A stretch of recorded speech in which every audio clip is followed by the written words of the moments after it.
राज्यसभा की 12 सीटों पर हुए उपचुनाव में आज सभी सीटों पर निर्विरोध निर्वाचन हो गया।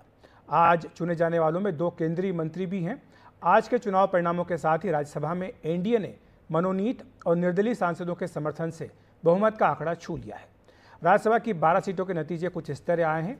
इनमें निर्विरोध उपचुनाव में आज जीत हुई है। बीजेपी के 9 सांसद जीते हैं, कांग्रेस का 1, एनसीपी अजीत पवार का 1 और आरएलएम का 1 सांसद जीता है। राज्यसभा के लिए निर्विरोध निर्वाचन हुआ है। असम से बीजेपी के 2 सांसद हैं, मिशन रंजन दास और रामेश्वर तेली। इसी तरह बिहार की अगर बात करें तो वहां से मनन कुमार मिश्रा बीजेपी के और उपेंद्र कुशवाहा आरएलएम के, जो कि एनडीए के सहयोगी हैं, उनका चयन हुआ है। किरण चौधरी हरियाणा से राज्यसभा के लिए निर्विरोध निर्वाचित हुई हैं। केंद्रीय मंत्री जॉर्ज कुरियन बीजेपी से मध्य प्रदेश से निर्वाचित हुए। धैर्यशील पाटिल बीजेपी से महाराष्ट्र से और नितिन पाटिल एनसीपी अजीत पवार से राज्यसभा के लिए महाराष्ट्र से आए हैं।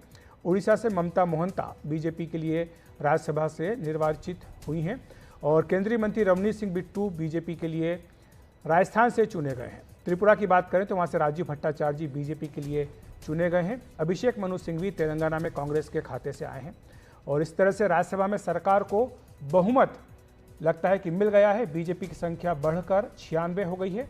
एनडीए की संख्या राज्यसभा में बढ़कर 112 हो गई है। 245 सदस्यों का राज्यसभा है, जिसमें कि अभी 8 सीटें खाली हैं, जिनमें 4 जम्मू कश्मीर की हैं और 4 मनोनीत की सीटें हैं जो कि खाली हैं। यानी राज्यसभा में अभी बहुमत का आंकड़ा 119 का है। इसमें एनडीए को 6 मनोनीत और 1 निर्दलीय सांसद का भी समर्थन मिला हुआ है। इस तरह एनडीए बहुमत के आंकड़े यानी 119 पर पहुंच चुका है। यानी अब बीजेपी को बिल पास कराने के लिए दूसरे दलों पर निर्भर नहीं रहना पड़ेगा।